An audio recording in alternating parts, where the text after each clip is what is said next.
Vai mašīna var modelēt cilvēku uzvedību un reakcijas? Par šo jautājumu runāsim 20. augustā, Labbūtības dienā, kur apskatīsim vadības zinātnes, līderības un mākslīgā intelekta un psiholoģijas krustcelis. Jau 3 gadus zinātnieki eksperimentē ar to, vai šie te valodas modeļi, LLM, Large Language Models, varētu kaut kādā veidā aiztaupīt mums nepieciešamību veikt pētījumus ar cilvēkiem, kas ir dārgi un kuru rezultāti vienlaikus būtu pietiekami uzticami.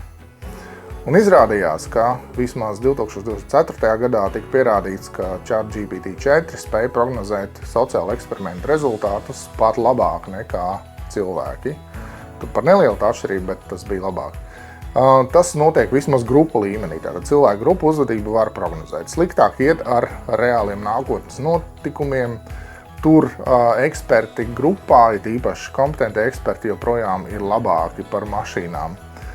Interesanti, ka šie paši modeļi tiek izmantoti arī kriminālistikā, skatoties uz recidīvu sistēmām. Uz to mēģinot prognozēt cilvēku kriminālo uzvedību.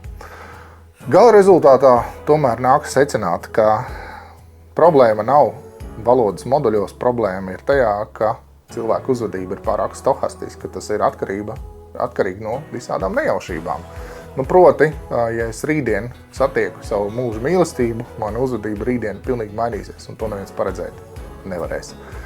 Bet šos un citus jautājumus tad apskatām 20. augustā.